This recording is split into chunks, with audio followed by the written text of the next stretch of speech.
¿Pueden apagar esta luz para que puedan ver bien, por favor? Habíamos hablado de que el trauma abdominal y pélvico, en el tema de shock, habíamos dicho que era uno de los lugares donde mi paciente podía tener un shock hipovolémico, ¿no? Dijimos que uno de los lugares era ahí. El trauma abdominal, pues es una lesión orgánica producida ya con la suma de acción de un agente que puede lesionar la pared o no. O sea que puede ser un trauma abdominal cerrado o puede ser un trauma abdominal abierto, ¿ya? Entonces pueden haber lesiones de la pared, pueden haber solamente lesiones del contenido o puede ser que estén lesionados ambos, ¿ya? Se pueden dar por heridas penetrantes, ¿ya? Puede ser una causa potencial, no todas las penetrantes van a lesionar, pero hay algunas indicaciones para hacer la parotomía, etc. Vamos a ir viéndola. Hay que determinar el mecanismo de lesión, hay que ver la intensidad de la energía recibida, lo que siempre venimos hablando de lo que es el nivel de energía. No es lo mismo una herida por arma blanca que por arma de fuego, no es lo mismo una energía de baja energía, de alta energía, ¿ya? Hay que ver la parte de la localización de la herida, pues nosotros sabemos que lo dividimos el abdomen, ustedes ya eso lo saben, ¿no ven? ¿Cómo lo dividimos? Ya, y ahí en cada uno de esos cuadrantes sabemos qué estructuras anatómicas están, ¿no es cierto? Entonces si nosotros tenemos alguna molestia, dolor o algo en el paciente, pues lo más probable es que una de esas estructuras anatómicas esté lesionada. Entonces prácticamente tenemos que saber qué es lo que estamos tocando, ¿ya? Entonces la localización es fundamental, el estado hemodinámico del paciente también, que eso nos determina cómo vamos a actuar dependiendo de cómo está mi paciente. Entonces vamos a poder atenderlo de una mejor manera, tenemos tiempo, no tenemos, el paciente está choqueándose o está con alguna alteración hemodinámica, tenemos que ser más rápidos, ¿no? Hay que ver el tema de las roturas de vísceras huecas, el sangrado de órganos sólidos, fracturas de pelvis, que también son súper importantes. Hemos dicho que se puede perder toda la volemia con una fractura de pelvis dependiendo de la inestabilidad, ¿ya? Y que tenemos que saber reconocerlo, porque si nosotros pasamos una de estas lesiones sin reconocer, mi paciente puede morir, ¿ya? Sobre todo si el paciente viene intoxicado, si viene bajo efectos de bebidas alcohólicas, drogas, etcétera, muchas veces no nos va a ayudar y no nos va a dar muchos datos del paciente, ¿no? Entonces tenemos que ahí adelantarnos y ver todo esto que hemos hablado anteriormente para tener esa duda o buscar algún tipo de lesión, ¿no?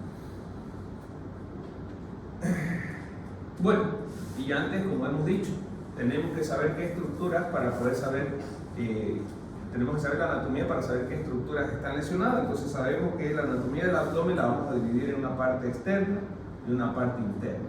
Todas las formas en cómo se divide la parte abdominal, ya ustedes la saben, esto prácticamente lo dominan, pues, ¿no? Región toracoabdominal, abdomen anterior, los flancos, etcétera, la región lumbar, pélvica, y la anatomía interna, la cavidad peritoneal, cavidad pélvica y el espacio retroperitoneal. Ustedes ya conocen. Entonces aquí más o menos vamos a nombrar solamente la parte de las regiones, de dónde a dónde. Por ejemplo, la toracoabdominal, que va a incluir lo que es el diafragma, el hígado del vaso, va a ir una línea transmamilar, ¿ya? Y otra línea que es por los rebordes costales. Entonces esta es la parte toracoabdominal. Cuando existe el diafragma se eleva hasta el cuarto espacio, ¿ya? Y muchas veces las fracturas costales, que ya hablamos en el anterior tema, pueden lesionar y pueden funcionar como heridas penetrantes, ¿no? Pueden lesionar algún tipo de órgano importante, ¿no? El abdomen anterior, que también ahí lo vemos, ya todo lo que son los rebordes costales, y la parte posterior, pues todo lo que es la cresta ilíaca y la sínfisis del pubis. Los flancos lo mismo, la parte lateral, ya que son áreas entre las líneas axilares anteriores. Ya vimos que se divide en anterior, media y posterior. Entonces, línea axilar anterior, línea axilar posterior, ya, esos son los rebordes anteriores, y la parte superior, el sexto espacio intercostal, y por debajo la cresta iliaca, ¿no? Entonces los flancos también son considerados aquí, y esta zona es relativamente, tiene más musculatura, entonces nos protege de algún tipo de lesiones, por ejemplo de armas blancas, ¿no? La región dorsal o lumbar, lo mismo, la lumbar, línea axilar posterior, la punta de las escápulas, las crestas ilíacas, y toda esta zona es la región lumbar. A considerar acá, la gente, no sé por qué, cuando yo atiendo le dice cadera, me duele la cadera, y normalmente nosotros la cadera la conocemos como la articulación coxofemoral. Entonces siempre cuando hagan algún tipo de historia clínica y todo eso, pregunten bien, y obviamente por la ignorancia de la gente, pues le dicen ellos estoy mal de la cadera, y siempre se agarran la parte lumbar. Entonces tómenlo en cuenta eso, ¿ya? Y ya lo que ustedes conocen, pues este cuadro ustedes se lo saben de memoria, ¿no? Que son los 9 cuadrantes, cómo se divide, pues, ¿no? Hipocondrio derecho, epigastrio, todo lo que es el hipocondrio izquierdo, y todas las estructuras que son fundamentales, ¿no? El hígado, todo lo que ya ustedes conocen. ¿Ya? Entonces esto prácticamente para que ustedes solamente lo recuerden, porque aquí es donde nosotros vamos a hacer estudio y vamos a ver si hay algún signo, algún síntoma del paciente, pues lo más probable es que una de estas estructuras estén lesionadas, ¿no? La de 4 cuadrantes y la anatomía interna que ustedes saben también, ¿no? La parte de la cavidad peritoneal superior, toda la estructura, la inferior, todas las estructuras, el espacio retroperitoneal, ¿ya? Muchas veces el espacio retroperitoneal es muy difícil de reconocer por estar en la parte posterior, algún tipo de lesión. Ejemplo, si hacemos un estudio que es el LPD, lavado peritoneal diagnóstico, nos puede salir un poco dudoso o nos sale un falso negativo, ¿no? Que lo vamos a ver más adelante. Y en la parte de la cavidad pélvica, pues esta estructura, ¿ya? Entonces la fractura o los traumas abdominales, muy común en pacientes menores de 30 años, ¿ya? Sobre todo masculinos, o sea, y sobre todo, más que todo, son accidentes de tránsito. La mortalidad inmediata, un 50%. Temprana quiere decir dentro de las primeras 6 horas, un 30%, y posterior a las 6 horas, un 20%. Puede ser penetrante o abierto, y el cerrado, ¿ya? Entonces el trauma cerrado puede haber un trauma de la pared o de la víscera, pueden haber lesiones o no, ¿ya? Hay que ver también que el trauma abierto puede ser penetrante o no penetrante, con o sin lesión de la víscera, ¿no? Cuando hablamos de un trauma abdominal cerrado, sabemos que es la contusión de la pared abdominal, pero que no va a tener lesión del mismo, o sea, no va a haber una comunicación con el medio externo, ¿ya? Entonces, estas lesiones o estas compresiones o estos aplastamientos van a producir una deformidad en órganos sólidos y en vísceras huecas, y esto va a producir pues, las posibles lesiones, ¿no? Hemorragia, contaminación del contenido, peritonitis, etc., ¿no? Las lesiones por cizallamiento también son otra forma de lesión. ¿Saben cuál es el cizallamiento, cierto?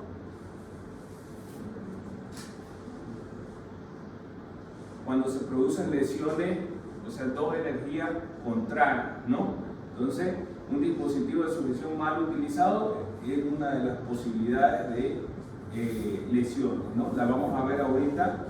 Es muy común, por ejemplo, los traumas abdominales por la colocación incorrecta del cinturón de seguridad. Pueden haber lesiones del intestino por mal colocado, ¿no? Lesiones por desaceleración, ¿ya?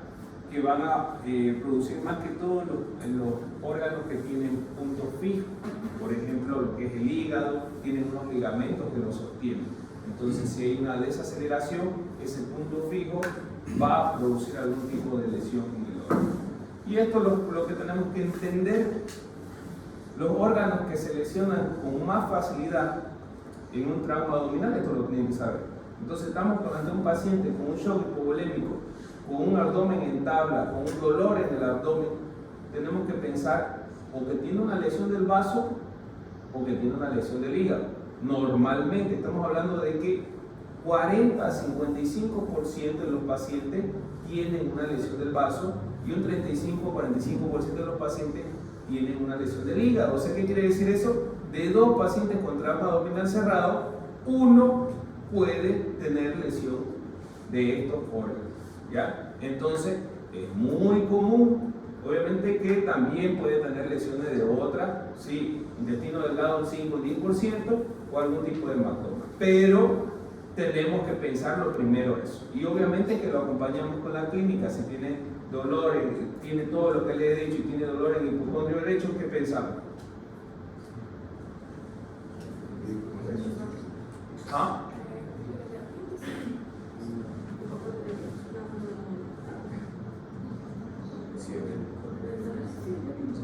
¿Qué cosa? Eso, ¿ven? Bien.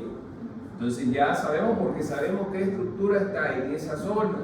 Ya sabemos porque va con la clínica, mi paciente está con shock hipovolémico. Revisé, no tiene un sangrado externo. Revisé el tórax, está normal, la pelvis está estable y que está con pálido, está taquicardia, proteico tenso, toco el abdomen está en tabla, tiene dolor en el hipocondrio derecho. Lo más probable es que sea una lesión abdominal y lo más probable es que sea el hígado, ¿no? Entonces, ya nosotros sabemos qué posibles órganos son los que están lesionados, ¿ya?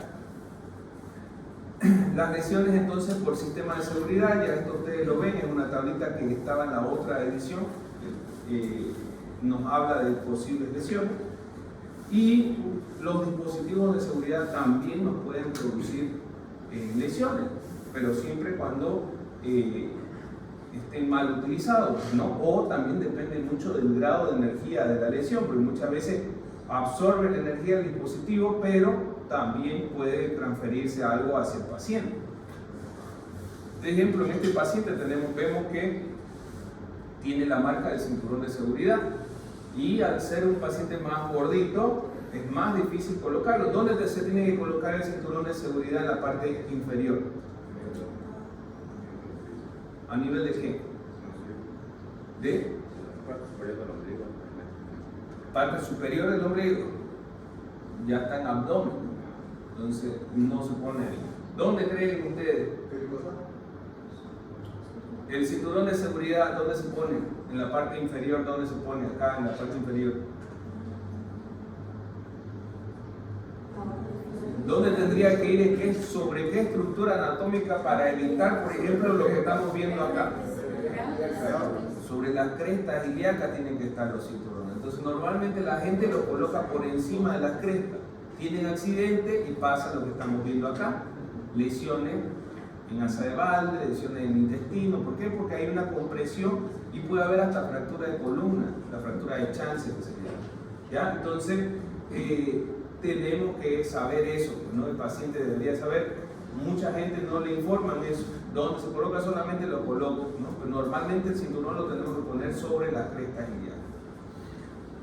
El trauma penetrante, lo mismo, puede ser por lesiones por arma blanca, por proyectiles de baja velocidad, ¿ya?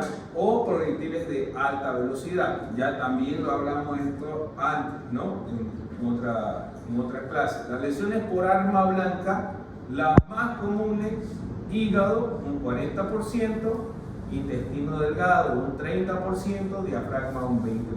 Entonces, son los que más se lesionan estos órganos por arma blanca. Por arma de fuego, intestino delgado, un 50%, alto nivel de lesión en el intestino delgado. Colon, un 40%, y el hígado, un 30%. Y obviamente que estas lesiones se van a adicionar por la trayectoria del PAP, del proyectil, ya por efectos de la cavitación, que también ya hablamos. ¿Se acuerdan cuál era la cavitación, no?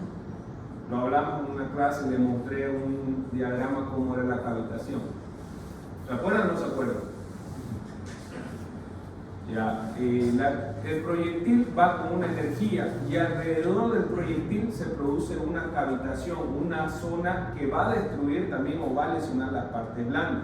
No solamente es el orificio de una bala el que produce la lesión, sino lo que está alrededor de la bala produce un daño. No sé si lo tengo aquí. Está. Entonces tenemos un proyectil, tenemos el proyectil. Esto que estamos viendo, el plomito, ya es por dónde va a ir la bala, ya, o sea, lo que va a ir lesionando la bala, pero alrededor tiene una energía esa bala. Entonces, cuando va pasando, no solamente está lesionando acá, está lesionando con esta parte, con esta energía. Esa es una cavitación que se llama. Estas son las armas civiles, armas de menor velocidad. Las armas de guerra, los rifles, ya tienen otra cavitación más, o sea, va esta de acá de abajo y gira sobre su eje. Esto aumenta el poder de lesión de las partes blandas, ¿no? Entonces, si tenemos armas heridas por armas de guerra, que ya no son armas civiles, van a producir mayor lesión por la cavitación, ¿no? Eso para tomarlo en cuenta. Ya, entonces, la posibilidad también de fragmentación, muchas veces el proyectil va y choca con una estructura ósea, por ejemplo, y golpea y se fragmenta o cambia su dirección. Entonces, todas esas cosas tenemos que tomarla en cuenta cuando estamos hablando ante una lesión por arma de fuego. ¿Ya? Ahí está, ya hablamos. Y bueno, y la evaluación, ya hemos hablado de la teoría, de todo lo que ustedes tienen que saber, ya prácticamente todo lo estamos encajando de acuerdo a lo que venimos viendo, ¿ya? Entonces la evaluación de este tipo de paciente tiene que ser una historia clínica completa. Ya hemos hablado, tenemos que entender el mecanismo del trauma para poder saber qué posibles lesiones tiene. Nuevamente les estoy diciendo, el examen físico, lo mismo, tiene que ser específico para poder llegar a un diagnóstico. Ya hemos hablado de los cuadrantes y todo eso para poder saber si es que existe alguna lesión. Los laboratorios y estudios que necesitemos. Pero estos estudios imagenológicos, no a todos los pacientes vamos a poder hacerlo. O sea, yo si tengo un paciente con un trauma abdominal cerrado, ¿ya? Y que está hemodinámicamente inestable, no lo puedo mandar a una tomografía. Por ejemplo, la tomografía me daría mejores cosas para poder saber qué posibles lesiones tiene. Entonces, eso depende mucho de cómo está mi paciente. Entonces, si mi paciente, por ejemplo, no está bien, vamos a tener que hacer otros estudios que vamos a hablarlo enseguida. La historia ya la hemos hablado.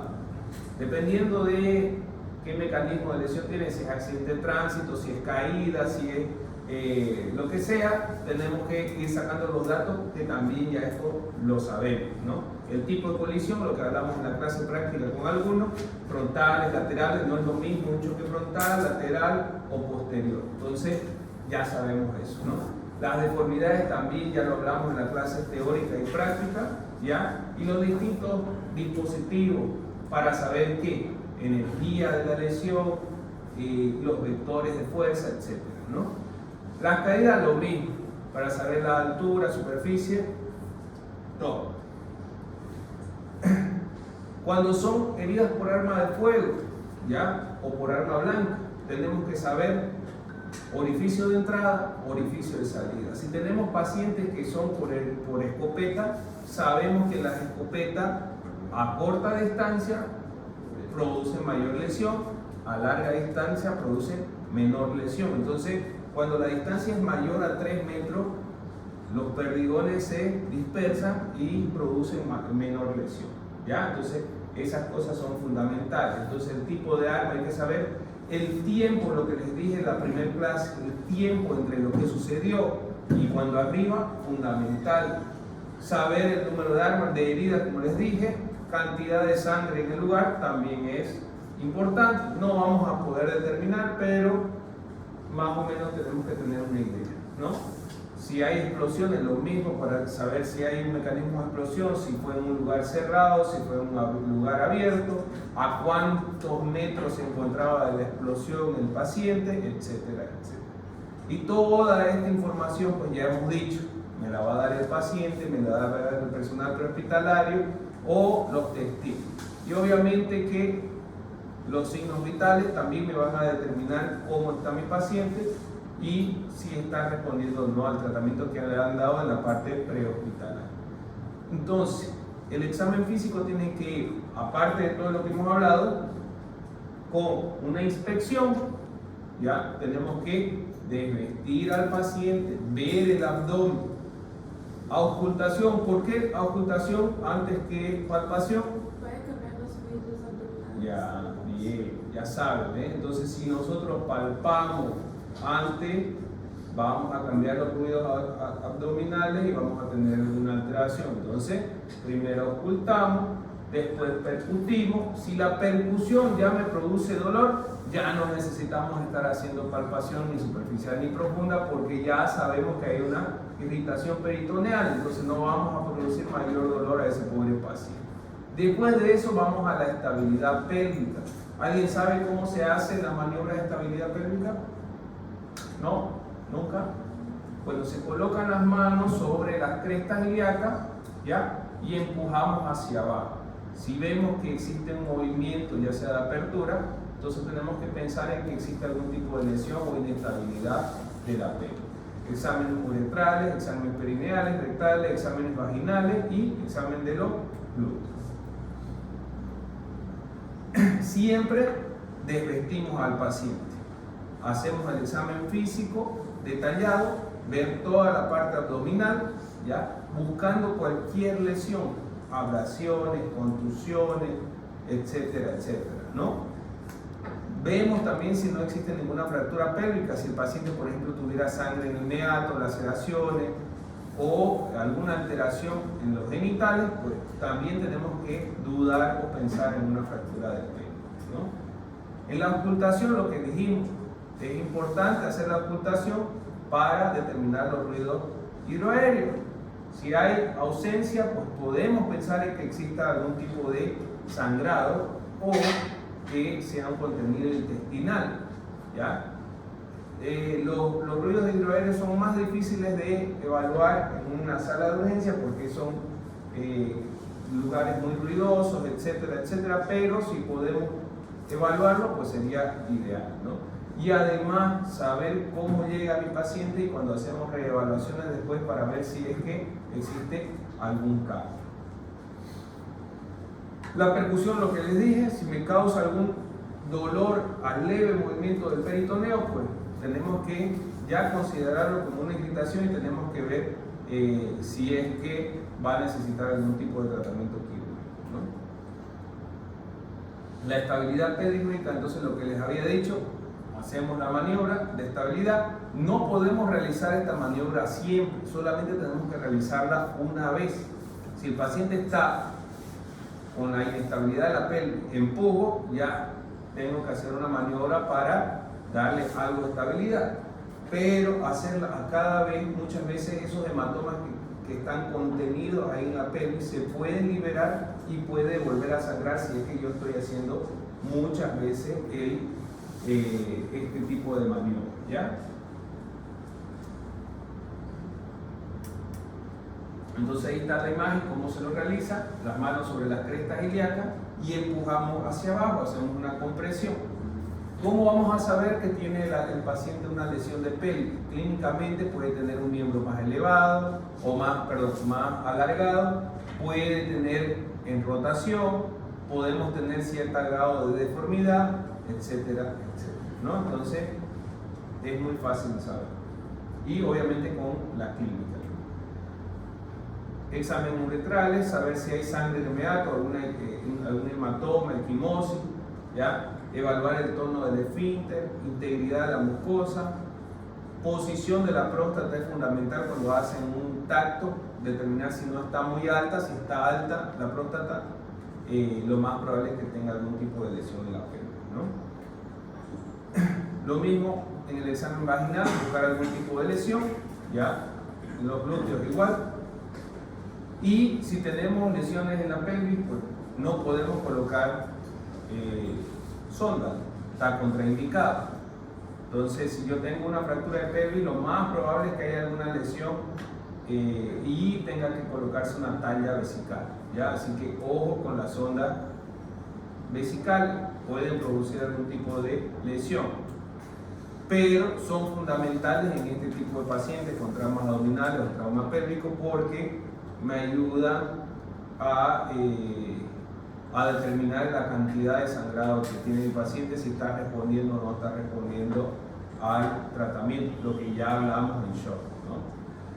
Entonces, dijimos que teníamos dos tipos de pacientes, uno que estaba hemodinámicamente inestable y otro que está hemodinámicamente estable, ¿ya? Si mi paciente está con la hemodinamia alterada, vamos a tener que hacer una evaluación rápida. No podemos estar trasladando al paciente, no podemos estar haciéndole tomografía. Entonces existen dos estudios que son fundamentales para poder determinar si existe una lesión abdominal. Sobre todo estamos hablando de lesiones abdominales cerradas, ¿no? Entonces, que es la LPD y la FAS. ¿La LPD qué era? ¿Qué les dije? Les dije hace 5. Lavado peritoneal diagnóstico. ¿Y la FAS qué?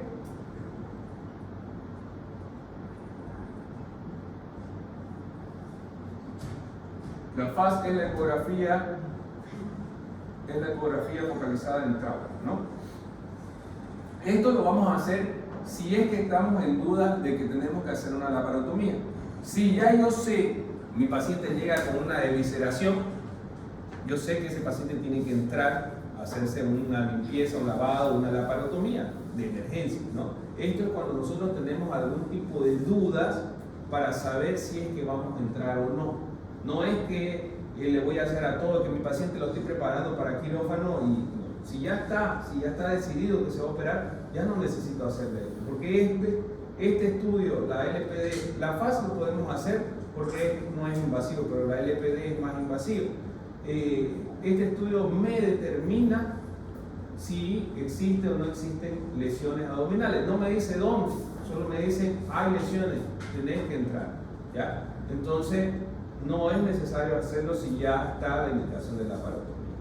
Entonces, si el paciente está hemodinámicamente estable, pero con signos de algún tipo de alteración de la conciencia, alteración de la sensibilidad, lesiones de estructuras adyacentes, pues a este tipo de pacientes podemos hacerle un estudio completo, tomografía, podemos estar averiguando un poco más, tenemos más tiempo, ¿ya? Pero cuando tenemos pacientes ya que son inestables, podemos hacer lo que es la FAS, la ecografía focalizada en trauma. Es uno de los estudios más rápidos y que actualmente lo utilizan la mayoría de los que hacen emergencia, ¿no? O sea, se capacitan para eso. Tiene muchas ventajas, es repetible, es no invasivo, no tiene radiación, es ecografía, es económico, ¿ya? Y también podemos ir haciendo reevaluaciones para ver el posible desenlace de ese paciente, o sea, cómo va, si va mejorando, si va empeorando, etcétera, ¿no? Y no necesitas trasladar al paciente, se lo puede hacer en la sala. El ecógrafo se mueve y en el lugar donde está siendo atendido el paciente en la reanimación, se lo realiza, ¿ya? ¿Cuál es la desventaja de la FAS?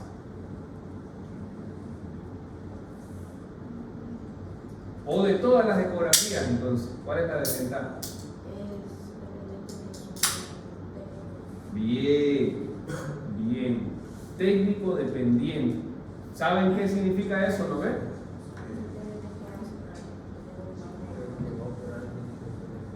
El que lo hace puede ver una cosa y, como dice, tiene que estar capacitado, tiene que saber lo que está buscando. Entonces pueden haber algunas veces falsos positivos, falsos negativos, algún tipo de lesión, pero eso depende mucho del personal que lo utiliza. Si yo tengo un experto en ecografía, obviamente voy a tener mejores resultados a uno que no sabe mucho, ¿no? Entonces es técnico dependiente. Y obviamente que también no es tan específico, ¿no? Esa es otra de las desventajas, pero es muy útil para la emergencia. Y la FAS tiene 4 imágenes que se realizan. Ya también lo habíamos hablado en la parte del trauma torácico, porque utilizamos una en el pericardio para poder determinar qué. ¿Se acuerdan que les dije en la anterior clase? ¿El anterior lunes?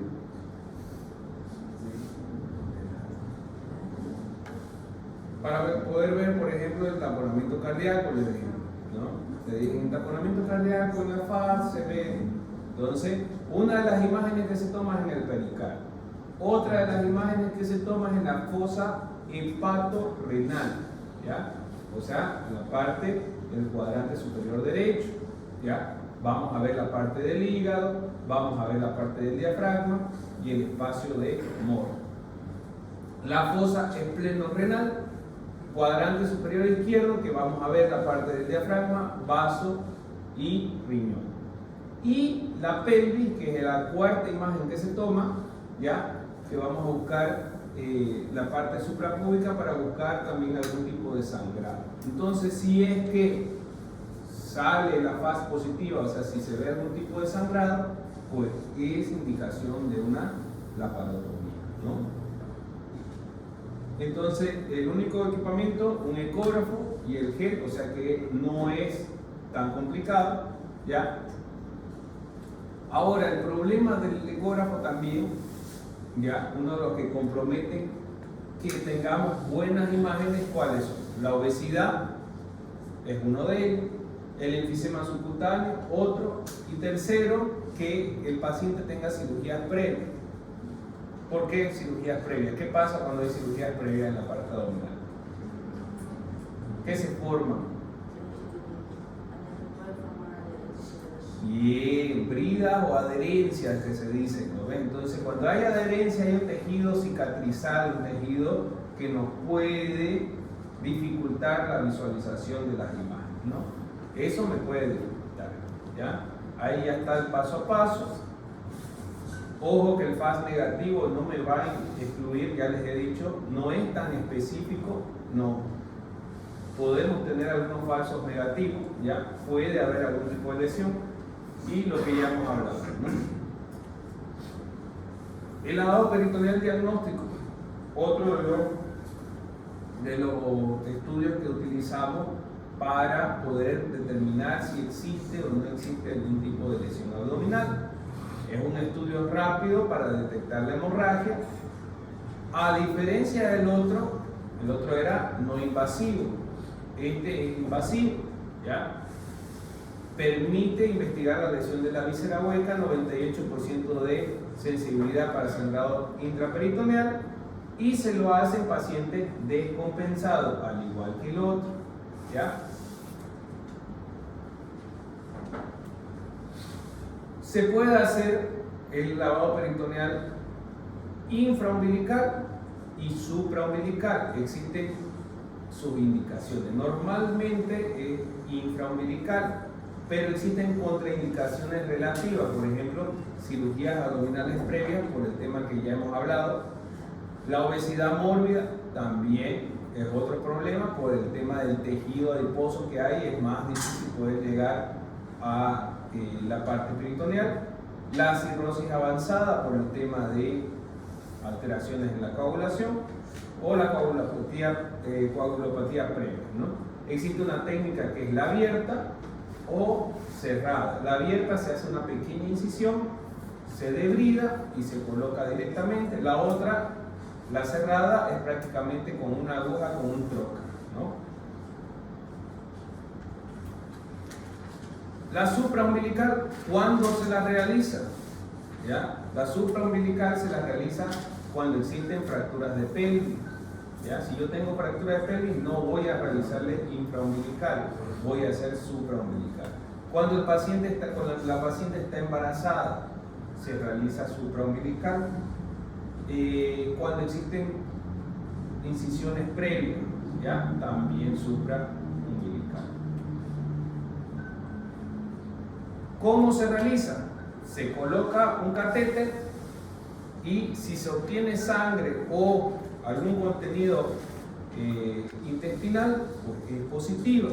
En el caso de no conseguir nada, nosotros hacemos un lavado, ¿ya?, con 1000 ml de solución cristaloide, ¿ya?, o 10 ml por kilo en niño. Entonces le colocamos un suero en el abdomen al paciente, o sea, toda la parte del cristaloide, y movemos al paciente boca arriba y boca abajo para que ese suero se distribuya por toda la parte abdominal.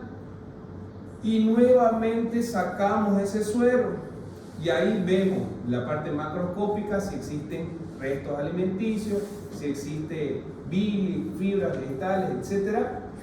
Nos es positivo. Pero si no vemos nada en la parte macroscópica, vamos a hacer un análisis laboratorial.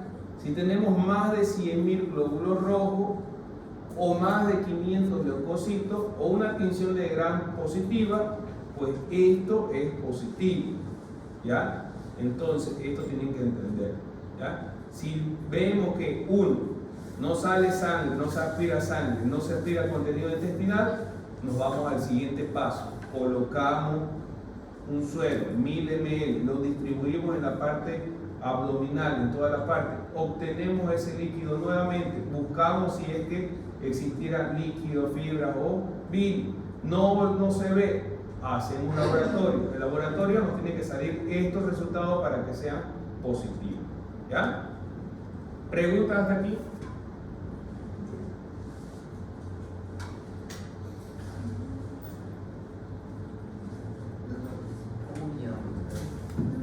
Solamente se va recto, no lo tenemos que guiar. Es solamente con una aguja o al hacer la incisión se hace la apertura y ahí es donde vamos a colocar. No es tan bien. No, tenemos que llegar el nombre dice lavado peritoneal. Tenemos que pasar el peritoneo, ya, parietal, y ahí el visceral. Pasamos el parietal y lo tenemos que distribuir ahí. Ahí está la técnica, paso a paso, ya, eso ya ustedes lo ven. Las complicaciones como todas, ¿no? Si vamos a hacer una incisión, puede haber hemorragia, puede haber algún tipo de peritonitis por perforación, por el catéter, lesiones de la vejiga si es que no fue evacuada antes del procedimiento, lesiones de algunas otras estructuras, infección de la herida. O sea, lo común en algún tipo de lesión, ¿no? La técnica cerrada, lo mismo, ahí ya lo van a ir viendo. Ya ustedes lo leen eso, las complicaciones, las mismas. Ahora la tomografía. ¿Cuándo la vamos a hacer la tomografía? Cuando el paciente está estable. ¿Por qué? Porque se requiere un traslado del paciente y se requiere un tiempo para poder realizar, ¿ya? Algunas veces se hacen con contraste, otras veces sin contraste.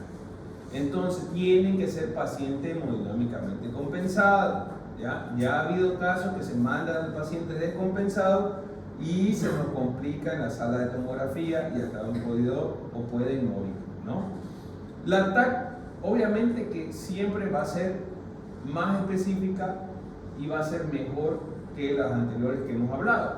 Si podemos hacerle TAC al paciente, pues obviamente vamos a tener lesiones específicas, o sea, vamos a saber dónde está la lesión abdominal.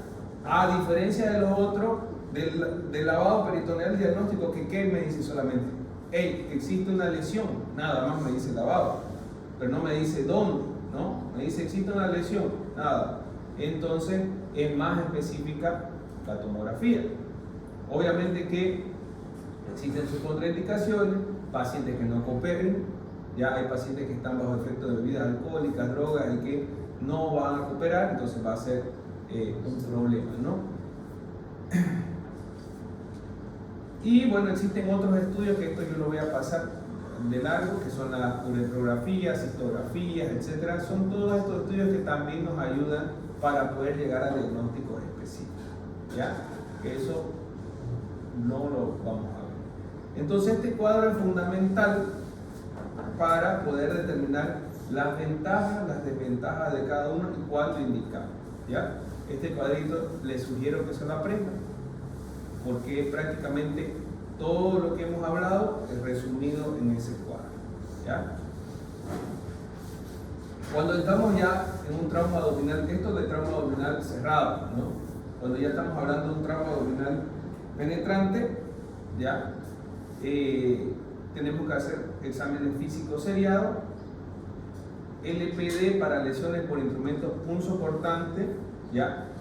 Todas las lesiones por arma blanca, no todas las lesiones van a ser laparotomía. Ojo, ¿ya? No todas las lesiones van a empezar a quirófano. Las lesiones por arma de fuego, todas son quirúrgicas, por si acaso, ¿no? La cirugía o la laparotomía puede ser diagnóstica y para tratamiento. Obviamente van a saber dónde está la lesión y van a tratar la lesión. Entonces, trauma abdominal penetrante por proyectil de arma de fuego, cerca del 98% tienen lesiones intraperitoneales. Al ser 98% posibles lesiones intraperitoneales, por eso es que todas son indicaciones de cirugía. 98% es muy alto. Y en cambio, las lesiones por arma blanca, solamente un 30% tienen lesiones intraperitoneales. Entonces, algunas veces se hace alguna exploración de las heridas y para ver el trayecto, para ver qué posibles lesiones tiene el paciente o no, ¿ya? Entonces, esto me va a determinar si entramos o no entramos a quirófano. Obviamente que si mi paciente ya está con el antecedente de una herida por arma blanca, por ejemplo, y tiene alteraciones hemodinámicas, o sea, va acompañada de la clínica, obviamente que también nos va a aumentar la posibilidad de poder ingresar a quirófano, ¿no? Muchas veces hacen exploraciones locales de la herida, ¿ya? Exámenes físicos seriados para poder determinar que si existiera o no existiera algún tipo de lesión. Lo que hablamos, FAS negativo, no excluye la lesión intraabdominal. El examen físico seriado, normalmente un 94% de certeza. La LPD, un 96% de certeza, ¿no? Las indicaciones de laparotomía. ¿Cuándo vamos a indicar una laparotomía en pacientes adultos? Cuando existe un trauma abdominal cerrado y está acompañado de clínica, hipotensión, taquicardia, con signos de shock. Cuando existe un trauma abdominal cerrado, con una FAS positiva y hay una evidencia clínica de algún tipo de sangrado. O sea, clínicamente el paciente, lo que hablamos al comienzo, dolor abdominal, abdomen en tabla, irritación peritoneal, etcétera, etcétera. ¿Cuándo vamos a indicar la laparotomía? Trauma abdominal cerrado o penetrante con una LPD positiva.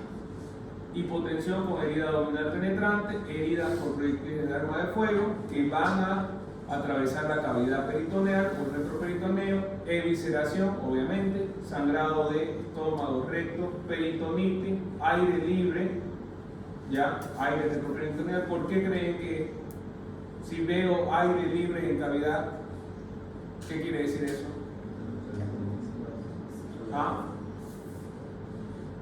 Si fue un trauma abdominal cerrado y veo aire libre en cavidad, ¿qué piensan ustedes que hay? Una perforación de una víscera hueca, pues, ¿no? Entonces vamos a encontrar aire libre. Tomografías con contraste que me van a mostrar cualquiera de esas lesiones, etc. ¿Ya? Entonces, prácticamente el tema es determinar cuáles son las que van a ser quirúrgicas y cuáles no. Las quirúrgicas normalmente, ya sabemos cuáles, heridas penetrantes por arma de fuego, todas son quirúrgicas. Y más que todo las que nos complican son las que estamos en duda, armas de blanca o traumas abdominales cerrados, ¿no? Y ahí tenemos que ir determinando dependiendo de cómo está mi paciente. Ya vimos eso cuando hay lesiones del diafragma, lesiones duodenales, genitourinarias y de víscera. Ya las fracturas de pelvis y sus lesiones asociadas. Hemos dicho que un paciente con lesión o con signos de shock hipovolémico, dijimos, ¿no?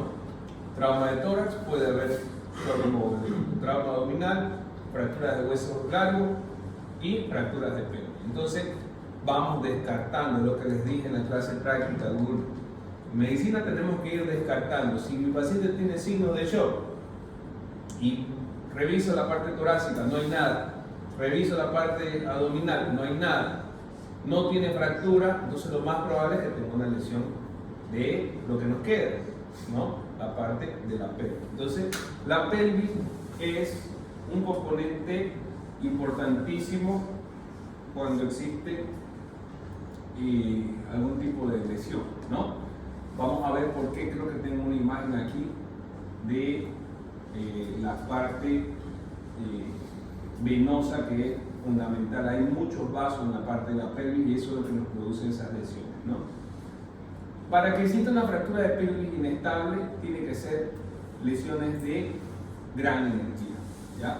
No son una fractura de pelvis inestable, no se va a dar por una caída de propia altura, no se va a dar quizás por un golpe, un trauma, o jugando fútbol, etcétera, un accidente deportivo, no. Tiene que ser lesiones de gran energía, ¿no? Y la mortalidad en este tipo de paciente, ¿ya? 1 de cada 6 en fracturas de pelvis que son cerradas, o sea, del 5 al 30%. En fracturas de pelvis, trauma de cerrado de pelvis asociado con hipotensión, 1 de cada 4, y casi el 50% en fracturas de pelvis expuestas. O sea que es elevado la mortalidad en estos pacientes si es que no hacemos un tratamiento rápido, ¿ya? Y la pelvis, no solamente vamos a encontrar inestabilidades de la pelvis por fractura. La pelvis tiene un montón de ligamentos. ¿Saben? ¿No? Esto lo pasaron en traumatología, creo, ¿no? ¿O no? No sé con quién lo habrán pasado, pero la pelvis tiene un montón de ligamentos. Entonces, para que existan las lesiones, que la más común y la que más me produce un shock hipovolémico es la lesión en libro abierto, cuando la pelvis se abre. ¿Cuáles son los ligamentos que se tienen que lesionar? Pues se tienen que lesionar estos de acá, los sacroiliaco anterior se lesionan, y estos de acá, ¿ya? Al lesionarse toda esta parte anterior, ¿ya? La pelvis se va a abrir como un libro, es la lesión en libro abierto, es una inestabilidad horizontal.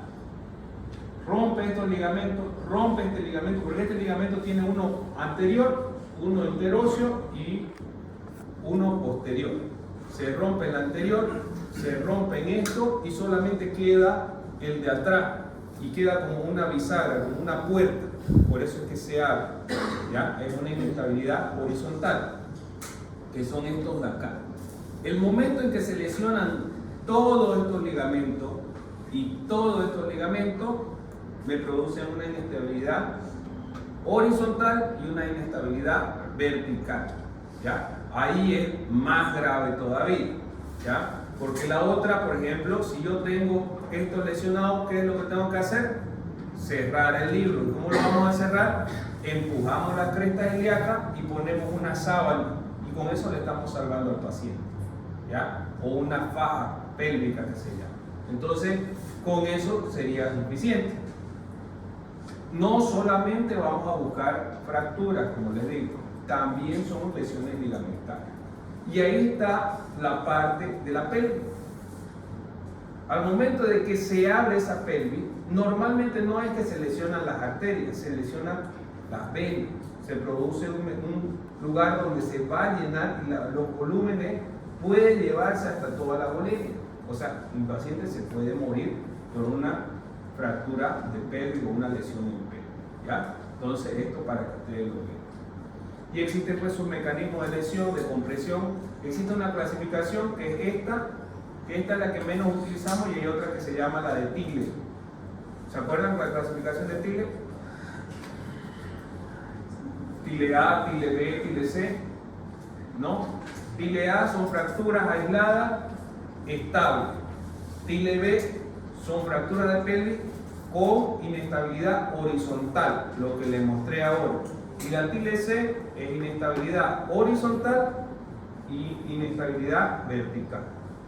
¿no? Esa es la que más utilizamos nosotros, la desclasificación del tipo. Y bueno, el tratamiento, tenemos que controlar la pérdida de sangre, el shock, y aparte tenemos que dar algo de inmovilización, lo que les estaba diciendo, ¿no? Una tracción longitudinal, hacemos la rotación interna y un soporte directo sobre la pelvis. Obviamente que el tratamiento definitivo en este paciente es un tratamiento quirúrgico, tenemos que operar, pero ustedes como médico general tienen que hacer que aguante hasta que vaya a la cirugía. Entonces no vamos a dejarlo ahí, del traumatólogo que lo opere. Podemos hacer solamente la colocación de una sábana, creo que tengo acá está, o de esta faja pélvica. Vemos acá paciente que está con una lesión en libro abierto, vean cómo la sínfisis del pubis está abierta. ¿Por qué? Porque tiene una lesión de todos esos ligamentos que hablamos, ¿ya? Sacrotuberoso, el sacroiliaco anterior, etc. Entonces esos ligamentos se rompieron y la pelvis se abrió. Nosotros hacemos una tracción de acá y de acá y podemos colocar este dispositivo que es una faja y jalamos en esa parte que están viendo acá, se jala y eso nos cierra. Y con eso ya no va a haber ese espacio y ya no va a haber ese sangrado y mi paciente se va a salvar. O podemos colocar una sábana, ponemos una sábana a nivel de lo que son los trocánter, no a nivel de lo que es solamente la parte de la cresta, más o menos trocánter y cresta, y hacemos lo mismo, empujamos, ¿ya? Y apretamos esa sábana, suficiente, y con eso podemos salvar la vida del paciente. Vean que acá hicieron una reducción, ¿ya? Empujaron y ahora la sínfisis del pubis ya estaba mejor, ¿ya? Bueno, eso ya para que lo vean, cómo se coloca la faja, reducir pérdidas de sangre, ya eso ustedes lo ven. Perdón.